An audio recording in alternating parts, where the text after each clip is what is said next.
안녕하세요. 밑줄그었다의 용재 민주입니다. 와. 네, 오늘은 그 천공자 3학년 과정이자 청글리에서 공부하고 있는 김미솔 쌤과 함께 책을 읽어보려고 하는데요. 자기소개를 좀 부탁드려도 될까요? 안녕하세요. 저는 청년 백수로 공부하고 있는 김미솔입니다. 그 강감찬에서 뭘 하신다고 들었는데요. 저는 강감찬에서는 이 청년 주역을 만나다라는 프로그램을 맡아서 이제 기획 편집을 하고 있습니다. 네, 오늘 함께 읽을 책은 소세키와 가족이라는 그 길쌤의 가족 특강 시리즈를 함께 읽으려고 하고요. 이거 제가 알기로는 가족 특강 시리즈를 제일 처음 영상으로 만들었던 것 같습니다. 그러네. 그러니까 시작을 이렇게 장식하게 되네요. 처음에는 기생충이었죠. 네. 두 번째는 소세키와 가족. 이 책은 이제 소세키가 어떻게 살았는지 또 그리고 소세키가 어떤 작품들을 어떻게 쓰게 됐는지를 길진숙 선생님께서 가족이라는 키워드와 함께 풀어가 주시고 있고요. 자, 그럼 책을 한번 펼쳐볼까요? 저희 목차를 한번 읽고 가면 좋을 것 같은데, 총 4부로 구성이 되어 있어서 책머리의 다음으로 1부 나스메 소세키와 근대 이렇게가 1부고, 2부 나스메 소세키와 가족, 3부 자기본의의 작가, 4부 길들여지지 않는 도련님 이렇게 되어 있어요. 그래서 이제 어떤 시대에 살고 있었는지, 어떤 사람들과 살고 있었는지, 그리고 어떤 것을 추구한 작가였는지, 그리고 이번에 길쌤이 이 책을 통해서 소개하려고 하는 작품인 도련님이라는 작품을 끝으로 소개를 하고 있습니다.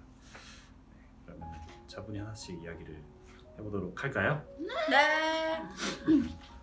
되게 현실적인 자기 고민으로 책을 쓰셨다는 게 좀 신기한 것 같긴 해요. 100년을 고민한 작가라고 처음에 이제 얘기가 나오잖아요. 그 근대를 맞이하면서 근대가 어떤 것을 불러일으키는가를 직접 보기도 하고 이제 생각하기도 하고 해가지고 그것을 고민하는 사람이라고 했는데, 니체 같은 사람들도 그때의 상황을 가지고 글을 쓰고 생각을 했는데 지금이랑 거의 맞아떨어지는 게 이것은 역시 고전을 읽으면 나타나는 것들인가 하는 생각이 들었어요. 난 신기한 게 우리가 어떤 사건이 겪은 후에 그 다음에서야 그 사건의 어떤 진상을 아는 경우가 되게 많잖아. 근데 그 시대를 살면서 그거를 정확하게 통찰했다는 게 나는 그게 좀 대단한 것 같아. 우리는 이미 근대화가 한참 지나와서 그 끝물에서 그 근대화 과정과 역사를 보기 때문에 이게 근대화고 우리가 어떤 근대화 과정에서 살아왔구나 이걸 볼 수 있는데, 이때는 되게 시작할 때잖아. 근데도 이거를 통찰했다는 게 그게 진짜 대단한 것 같아. 신기해. 여기 책에도 잠깐 나왔었는데, 그러니까 이 시대라고 하면 좀 민족주의 이런 걸 고민할 것 같고 좀 큰 거시적인 것들을 고민할 것 같다는 생각이 드는데도 이 소세키를 설명해 주신 길쌤의 강의를 보니까 사람 사는 것도 고민을 해야 되는데 그게 근대화랑 겹쳐 있을 수밖에 없구나 생각도 들고, 그리고 일본의 감각도 분명 있을 것 같다는 생각도 들기도 하고, 여기 분명 한국이랑 일본인 상황이 달랐어가지고 근대화를 받아들이는 방식이 다르다는 얘기를 했으니까 진짜 신기하긴 한 것 같아요. 그래서 그 소세키를 설명하는 여러 형용사 중에서 예민함이라는 그 형용사가 난 되게 재미있었던 것 같은데, 그 예민함이라는 게 왜 예민할 수밖에 없었는지, 당시의 소세키가 가족적인 그런 측면에서도 그랬고 시대적인 측면에서도 그랬고 둘이었잖아. 계속 내 부모와 양부모, 그리고 서구와 지금의 일본, 이 사이에 계속 분열된 그 상태가 이 소세키로 하여금 계속해서 그 예민함이라는 상태로 갈 수밖에 없었던 그런 배경 같은 것도 되게 재밌었는데, 이 예민함이라는 게 이 사람으로 하여금 어떤 통찰력을 만들어준 거 아닌가? 이런 생각이 들어서 좀 재밌었던 것 같아요. 그게 되게 아이러니한 것 같아. 그러니까 그 신경증이 이 사람 개인으로 하여금 얼마나 괴롭게 만들었으면, 근데 반면에 동시에 시대를 가장 잘 통찰할 수 있는 그 시선을 주는 거잖아. 그래서 진짜 모든 게 장단이 맞아 있구나 그 생각도 했어. 한편으로는 부럽기도 해. 그러니까 막상 내가 신경증적이고 만약 예민하면 그게 너무 힘들 것 같은데, 그럼 볼 수 있는 눈이 부럽기도 해. 근데 그게 좀 진짜 신기한 것 같아. 나도 어렸을 때부터 되게 예민했거든. 한 예민했어. 근데 그 예민함을 나 왜 이렇게 예민하지? 이런 식으로 가져가는 게 아니고 왜 그럴까? 음. 진짜 나의 이 예민함은 어디서 오지? 이런 여러 가지 원인들을 정말 더 넓은 전체적인 시각에서 볼 수 있다는 것도 맞아. 대단한 것 같아. 보통 우리는 진짜 자의식에 갇히잖아. 그러면 예민하고 그러면 자꾸 옆 사람이랑 부대끼고 힘들고 그러면서 막 나 왜 또 그랬지? 이런 식으로 많이 갈 것 같은데 뭔가 좀 신기했던 것 같아. 한 부분을 골라서 한번 얘기를 해보도록 할까요? 네, 제가 재밌었던 거는 61쪽인데요. 위에서 두 번째 줄입니다. 저도 여기. 네, 여기 좀 진짜? 재미있었어요. 그 신경쇠약이라는 거에 대해서 이야기를 하는데 20세기가 공유하는 병이다. 아침부터 저녁까지 나란 무엇일까 하고 스스로에게 너무 빠져서 노이로제에 걸리는 것은 자기 자신뿐만 아니라 이 시대가 겪고 있는 질병이다 라고 얘기를 하잖아요. 이거를 나의 이 신경쇠약을 시대적인 맥락 위에서 읽어낸다는 게 재밌었어요. 그리고 신경쇠약이라는 거를 스스로에게 너무 빠져서 노이로제에 걸리는 거라고 정의하는 것도 되게 재밌지 않아요? 맞아. 신경쇠약이라는 게 결국에는 자아가 너무 공고한 그 상태를 알려주는 거고, 근데 나란 무엇일까 하고 빠지는 것도 이상한 것 같아요. 빠질 때 보통 난 뭐지? 이러면서 빠지시는 잊지 마세요. 근데 이게 되게 좀 신기한 감각이라는 생각도 드는 게, 이 소세키 같은 경우에는 동양과 서양이 섞이는 그 시점에서 여기에도 내가 없고 저기에도 내가 없다는 그 감각 위에서 한 거잖아. 옛 일본의 느낌을 지키는 것도 뭔가 탐탁지 않고, 그렇다고 완전히 근대화가 되는 것도 안 좋다는 생각이 드니까, 그러니까 지금 감각으로는 둘 중에 하나를 그냥 쫓게 되는 것 같다는 생각이 계속 들어가지고, 그러니까 나는 더 세련된 사람이어야지 이런 생각을 한다던가, 아니면 전통을 지키는 사람이어야지 하는 생각을 하게 되는 것 같은데, 여기에도 저기에도 내가 없다 이 감각이면 진짜로 이 신경쇠약에 걸릴 수밖에 없을 것 같고. 그러니까 뭔가 나는 누굴까를 얘기할 때 나는 뭘 해야 되지? 이 고민을 같이 항상 하더라고. 내가 뭔가를 해야만 나로서 뭔가 존재할 수 있을 것 같은 그 감정이 막 든단 말이야. 근데 용지가 말한 대로 뭐 전통의 기대든 아니면 뭐 서구 문물의 기대든 나는 뭘 하지라고 했을 때 그 뭘이라는 정답을 막 찾으려고 헤매는데, 결국에는 그 마음이 그 무엇에 기대고 싶은 마음이잖아. 그걸 통해서 나의 정체성을 드러내고 싶은 마음인데, 근데 진짜 소세키는 어디에도 걸리지 않으려고 했다는 게 그게 진짜 멋있는 것 같아. 진짜 멋있어. 그래서 그 신경쇠약이 부럽다는 얘기가 좀 웃기긴 한데 진짜 나오는 것 같아. 그 예민함으로 어쨌든 자기 갈 길을 찾는 거잖아. 근데 이 자의식 과잉 같은 거는 지금도 사라지진 않은 것 같아. 너무 더 심해졌는 것 같아. 그러니까 나도 그것 좀 이상한 게, 이걸 시대적인 맥락에서 읽고 있는데 지금은 시대가 많이 변했잖아. 근데 근데도 우리는 여전히 더한 자의식이면 자의식이지 덜 하지 않잖아. 뭘까? 여기서 그 아래서 조금 아래 내려가면은 소세키의 말처럼 그 시대의 누군들 나는 누굴까를 고민하지 않을 수 있었을까요? 자신은 황인종인데 자꾸 백인종의 무언가를 해야 하니 그럼 진짜 나는 뭐지? 이런 고민을 할 수밖에 없는 겁니다.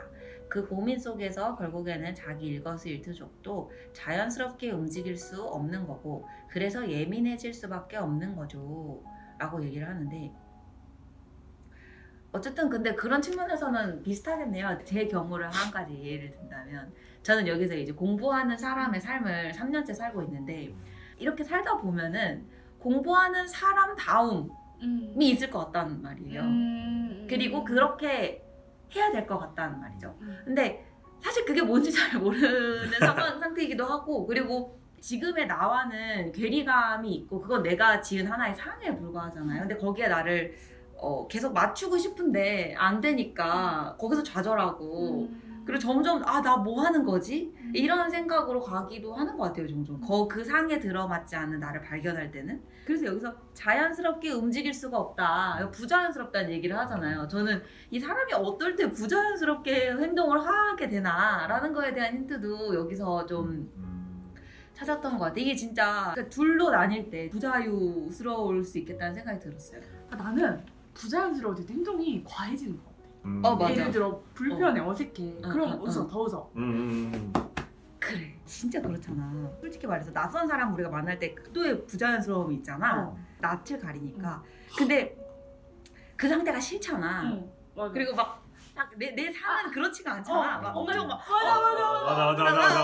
마이갓 막 이러면서 해야 되는데 그걸 실질적으로 할 수가 없잖아. 그럼 그때 막 이야 막 엄청 과해지고. 근데 그게 너무 싫은 상태지만 또 아이러니하게 거기를 잡고 들어가면 나를 만날 수 있어. 거기라는 게 어떤 거지? 그러니까 내가 어색해서 과해지는 부분. 그러니까 힘을 유독 많이 쓰게 되는 거. 맞아. 응. 내가 원하는 그 상태가 뭔지를 반대로 유추해 볼 수가 맞아, 있잖아. 맞아. 내 욕망이 어디에 있는지를. 맞아. 내가 되게 사회적이고 막 유쾌한 사람처럼 보이고 싶었구나. 그런 거를 좀 알 수 있는 것 같아. 맞아. 그러니까 그런 측면에서 본다면 자의식이라는 거는 지금 우리 사는 시대에도 우리가 갖는 강력한 상들이 되게 많잖아. 뭐 스위트 홈에 대한 환상은 깨진 지 오래됐겠지만은 그래도 어떤 여러 가지 상들에 계속 부합하려고 하다 보면 신경쇠약이나 예민해질 수밖에 없을 것 같아. 그래서 다들 살얼음판을 걷는 듯이 조심하게 되고 서로에 대해서 되게 민감하게 반응할 수밖에 없고. 요즘의 사회적인 느낌은 가족이라기보다는 개인으로 살아야 된다는 느낌이 좀 더 센 것 같기도 하고. 오히려 그 반대급부로 개인성이 엄청 중요시되는 것 같아. 개성. 이게 뭔가 되게 남들과 달라야 돼 라는 상이 또 하나 생겨져 버려가지고 무조건 그냥 다르게 하는 거야. 그냥 정말 나대로 하는 게 아니라 저게 아닌 방식으로. 맞아. 그러니까 어쩌면 그게 진짜 슬픈 발악 같은 거일 수도 있을 것 같아. 그러니까 우리가 얼마나 우리 스스로를 잃고 그렇게 자기 본의로 못 살았으면 정말 나 좀 봐 하는 발악인 거잖아. 옛날에는 그게 되게 안 이롭게만 보이고 쟤 왜 저래? 저 사람 왜 이렇게 튀어? 막 이렇게만 생각했는데 그냥 우리 모두가 사실 그러고 있고 그게 진짜 시대적 아픔 병이라는 거 그게 조금 진짜 안타까운 마음이 들어 지금. 개인이 된다는 건 뭘까 하는 생각도 좀 해보게 되는 것 같고. 여기서 근데 개인이라는 것도 다루고 있잖아. 소식기가 다루고 있는 하나의 키워드이기도 한 것 같은데 69쪽부터 이어지는 건데 사람들이 그렇게 질문을 한다는 거잖아. 그러니까 모두가 다 서구 문명이 보편이야 라고 주입을 하던 그 시대에 소세키는 질문을 한다는 거지. 이게 진짜 보편이야? 실제로 보면 영문학도 로컬한 거고 일문학도 로컬한 거고 모든 문명은 다양체이기 때문에 사실 보편이라는 말 자체가 성립이 안 된다라고 하면서 근데 모든 게 로컬이라면 그 로컬에서 자기 로컬을 추구하는 게 필요하겠다고 소세키가 생각을 하기 시작했다는 건데 그래서 영문학도 일문학도 아닌 진짜 나만의 소세키식의 길을 찾아내야겠다라고 하면서 그게 이제 자기 본이라고 하는 네 글자. 소세키는 내가 보편적인 일본인이 아니라 독립된 한 명의 개인으로서의 일본인이다 라는 감각을 가지고 있었다고 하면서 그 개인 일본인으로서의 문화 타인이 한 것을 그대로 따라가는 게 아니고 내 식으로 만들어내는 것 이게 자기 본이라고 정의를 하고 계신데 방금 우리가 개인에 대한 얘기를 했었잖아. 지금을 살고 있는 우리들이 다 개인으로서 내가 가장 중요한 시대인 것 같다는 얘기를 했었는데 그러니까 이게 조금 궁금해. 사람을 보면 그 사람 개별적으로 살아가. 근데 소스키가 말하는 자기 본인은 또 아니란 말이야. 그 보편성으로 다 달려가는 느낌이긴 해. 근데 뭐 어디서 무슨 차이지? 그 고민은 좀 드는 것 같아. 그 자기 본인에 대한 설명 밑줄 그어놓은 게 하나 있는데 그거 한번 읽고 얘기를 해보죠. 73페이지 마지막 문단. 든데라는 이 좌표가 모든 사람에게 행복을 줄 거라는 건 이건 판타지예요. 그게 아니라 진짜 내가 만든 어떤 길, 내 식의 어떤 삶의 방식이 나에게 행복을 줄 거라는 생각을 해야 하죠. 그 길을 찾는 건 어렵잖아요. 그래서 어떻게 표현했어요? 곡괭이로 강맥을 팔 때까지 많은 분들이 보통 이 말에 감동하더라고요. 그래서 자기 곡괭이로 그걸 파고 들어가는 거, 그게 바로 자기 본이라고 얘기를 했는데 이 자기 본이는 사실 생각하면 상대적 차이에 의해서 만들어지는 게 아니에요. 절대적 차이에 의해서 만들어지는 거예요. 상대적 차이는 비교, 대조가 가능해요. 그리고 기준이 같아요. 기준이 같은데 자기 본인은 하나의 기준으로부터 벗어나서 다른 걸 만들어내는 거거든요. 이렇게 돼 있는데 근데 이 지금의 개인성에 크게 보면은 이 행복함이 많이 떨어진다는 느낌이 들고 그리고 이 상대적으로 계속 비교를 하고 있는 느낌도 계속 들어가지고 이거는 그 지금의 개인성은 자기폰이라기보다는 발악 같은 느낌이 좀 드는 것 같고 그리고 인정욕망 같은 것도 엄청 세서 항상 어떤 사람에게 인정을 받고 이만큼 개인성을 확보했다는 사실을 계속 인지를 하는 것에 목적이 있는 것 같고 내가 뭘 하는지는 그닥 안 중요하다는 생각도 막 드는 것 같고 근데 이 소세키가 얘기한 자기 본인은 내가 행복해지는 길을 찾는 거고 분명 힘들지만 그냥 뭘 하든 내가 내 길을 갈 수 있으면 괜찮은 상태인 거 하는 그 느낌이 있는 것 같아요. 여기서 그 상대적과 절대적 차이에 대해서 얘기하잖아. 그러니까 아까 이거 고민이야 라고 했을 때 사람들이 되게 다 모두가 차이가 있어 보여 라고 했을 때는 그 모두가 보편적인 기준에 따른 그런 진짜 상대적인 차이인 것 같고 그러니까 되게 특이하고 개성 넘치는 사람들을 보면은 한편으로는 부럽기도 하면서도 한편으로는 질투나기도 하잖아. 그게 상대적 기준에 따라서 비교했을 때 나타나는 감정인 것 같고 절대적 기준으로 갔으면은 나도 나의 세계가 있고 나의 개성이 있다는 걸 알기 때문에 그리고 그게 나에게 행복감을 준다는 걸 알잖아. 그러니까 부럽지 않을 것 같아.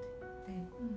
그 도련님 작품의 그 도련님도 그런 사람이라는 생각도 되게 많이 드는 것 같아요. 그러니까 자기가 하고 싶은 걸 하면서 싸우든 얻어먹든 하면서도 그러니까 중요한 게 그 책임을 진다 이거였으니까 그러니까 그게 완전 이기적인 것도 아니고 그렇다고 해서 다른 사람들한테 끌려다니는 것도 아니지만 내가 내 길을 가면서도 다른 사람들과 함께 할 수 있는 길을 모색하고 있는 듯한 느낌이 드는 것 같아가지고 소세키의 언어로는 그 도련님이라는 작품을 통해서 제일 대단하지 않나. 꼭 도련님이라는 작품 읽어보고 싶어요. 도련님 재밌을 것 같아. 우리 도련님에 대해서는 2부로 넘어갈까요? 아 좋아요. 네, 좋습니다. 그러니까